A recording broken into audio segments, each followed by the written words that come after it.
आज हम रिश्तों में धीरे धीरे जो एक खामोशी आ जाती है उस पर बात कर रहे हैं। ये अक्सर बाहर से दिखाई नहीं देती। हाँ बिल्कुल। हमारे पास एक लेख है, प्रेम में खामोश दरारें और जुड़ाव की राह। ये एक थेरेपिस्ट के नजरिए से इस मुद्दे को देखता है। ये उन कपल्स की कहानी है जो देखने में मतलब ऊपर से बिल्कुल ठीक लगते हैं। रोज की जिंदगी है, शादी की अंगूठी है, बच्चे स्कूल जा रहे हैं, हाँ, रिश्तेदारों के सामने मुस्कुरा भी रहे हैं। हाँ, पर अंदर ही अंदर ना एक दूरी सी महसूस होती है। वो ये कह नहीं पाते कि भाई मुझे हमारी कमी खल रही है। ये जो अनकही बात है। इसी को समझने के लिए ये लेख अमित और नेहा के अनुभव पर बात करता है। थेरेपिस्ट बताते हैं कि जब ये लोग उनके पास आए, नेहा की नौकरी को गए 5 महीने हो चुके थे। अच्छा। और ऐसा नहीं था कि कोई बड़ा झगड़ा हुआ हो या कोई अफेयर या दुर्व्यवहार, कुछ नहीं। पर पूरे सेशन में उन्होंने एक बार भी एक दूसरे को देखा नहीं। ओह, ये तो काफी बताता है। तो सवाल यही है कि रिश्ते इस मोड़ तक पहुंचते कैसे? धीरे धीरे। बिल्कुल। और थेरेपिस्ट इसी पर जोर देते हैं कि नेहा की नौकरी का जाना वो सिर्फ एक आर्थिक झटका नहीं था। हाँ, वो उसकी पहचान का एक बहुत अहम हिस्सा था। मतलब एक ऐसी जगह जहाँ उसे लगता था कि हाँ, मुझे देखा जा रहा है, मुझे सराहा जा रहा है। अच्छा। और दिलचस्प बात यह है कि वो डिप्रेशन में नहीं गई जैसा शायद उम्मीद हो। वो बस जैसे अंदर से बुझ सी गई थी, मुरझा गई थी। हाँ, लेख में जिक्र था कि वो देर रात तक टीवी देखती थी, ऐसे शो जिनका कोई मतलब नहीं। हाँ, थेरेपिस्ट का मानना है कि उसे सोने के लिए ना मन की शांति चाहिए थी, और शांति के लिए चाहिए थे जवाब जो उसके पास थे नहीं। ये जो पहचान खोने का दुख होता है ना, ये अदृश्य होता है कई बार। ये सिर्फ उदासी नहीं है, ये इंसान को अंदर से खाली कर सकता है। और अमित ने कैसे रिएक्ट किया इस पर? लेख कहता है उसने कोशिश की, ज्यादा जिम्मेदारियां ली। हाँ, और यहीं पे कहानी थोड़ी और उलझती है। अमित ने सोचा ठीक है, अगर मैं ज्यादा करूँगा, कम शिकायत करूँगा तो शायद नेहा ठीक हो जाएगी। इरादा तो अच्छा था। इरादा नेक था, पर हुआ क्या? थेरेपिस्ट इसे भावनात्मक भुखमरी कहते हैं। अमित ने अपनी जरूरतें, अपनी थकान, अपने जो बुरे दिन थे, सब दबा दिया। कोई शिकायत नहीं, कोई अपनी इमोशनल नीड नहीं बताई। बाहर से लगा कि वो देखभाल कर रहा है, पर अंदर से वो क्या बन गया? एक स्थिर आय वाला रूममेट, साथ ही नहीं रहा। ये तो मतलब अनजाने में ही रिश्ता खोखला हो रहा था। बिल्कुल।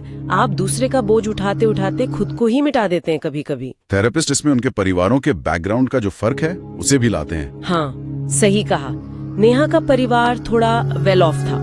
हमेशा कोई ना कोई सेफ्टी नेट, कोई बैकअप प्लान रहता था। अमित के परिवार में मेहनत की इज्जत थी, पर मुश्किल वक्त के लिए कोई सॉफ्ट लैंडिंग वाला हिसाब नहीं था। और ये फर्क मुश्किल समय में और उभर कर आया होगा। हाँ बिल्कुल।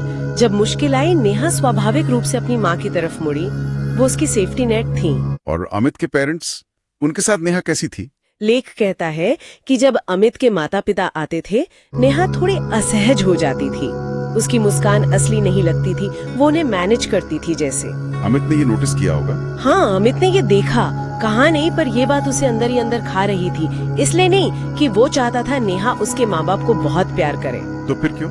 बल्कि इसलिए कि वो चाहता था नेहा उसकी दुनिया पर भी उतना ही भरोसा करे, उसे भी उतनी ही अहमियत दे जितनी वो अपनी दुनिया को देती थी। यहाँ भरोसे और बराबरी का सवाल आ गया था। और इन सब का असर उनके बच्चे पर, अर्जुन पर। हाँ, थेरेपिस्ट एक खास तौर पे बताते हैं, उनका 2.5 साल का बेटा अर्जुन ये सब महसूस कर रहा था। वो कम हंसने लगा था, ज्यादा चिपकू हो गया था, आवाज के उतार चढ़ाव से डर जाता था। बच्चे समझ जाते हैं। हाँ, बच्चे तनाव भांप लेते हैं, भले ही उसे शब्द न दे पाए। उनका रोना या मारना या चिपकना, ये उनका पूछने का तरीका है, क्या हम ठीक है?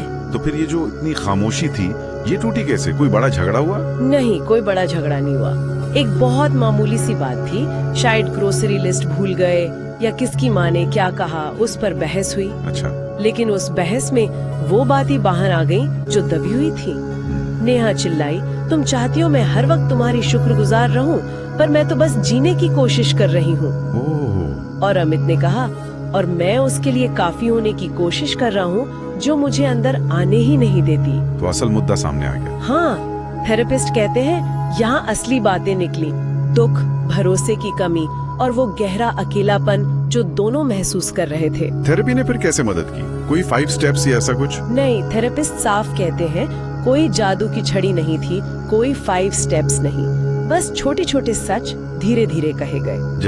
जैसे ये समझना कि घर के काम बांट लेने से भावनात्मक मेहनत खत्म नहीं होती, ये मानना कि अपनी भूमिका खोने का दुख असली होता है, भले ही दिखे नहीं, और सबसे बड़ी बात ये पहचानना कि वो दोनों ईमानदारी से पार्टनर होने के बजाय नॉर्मल दिखने का नाटक कर रहे थे। ये बहुत गहरी बात है। तो सुधार कैसा आया फिर? धीरे धीरे उन्होंने छोटी शुरुआत की, जैसे 20 मिनट के चेक इन करने लगे। चेक इन मतलब काम की बातें नहीं, बल्कि ये पूछना कि तुम आज कैसा महसूस कर रहे हो, अपनी भावनाओं के बारे में बात करना। अच्छा। उन्होंने न सिर्फ एक दूसरे से बल्कि अपनी उम्मीदों से भी सीमाएं बनानी सीखी। नेहा ने अपने अंदर जो चल रहा था उससे भागना बंद किया।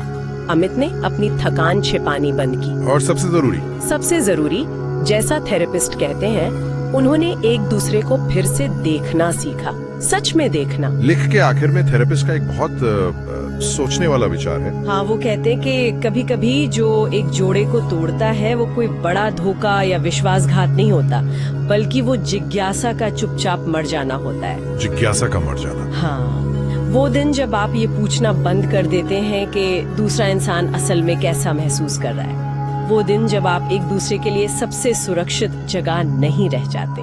तो अमित और नेहा टूटे नहीं थे, शायद बस हालात के बोझ तले दब गए थे। बिल्कुल, उन्हें बस उस मलबे को हटाने के लिए हिम्मत चाहिए थी और एक फावड़ा, ताकि वो एक दूसरे की तरफ वापस खोज सकें। जाते जाते एक सवाल हम सबके लिए छोड़ जाते हैं। हमारे अपने रिश्तों में वो कौन सी छोटी अनकही बातें हैं, कौन सी खामोशियां हैं जो धीरे धीरे शायद दूरी बना रही हों और जिन्हें हम रोजमर्रा की भागदौड़ में नजरअंदाज कर देते हैं।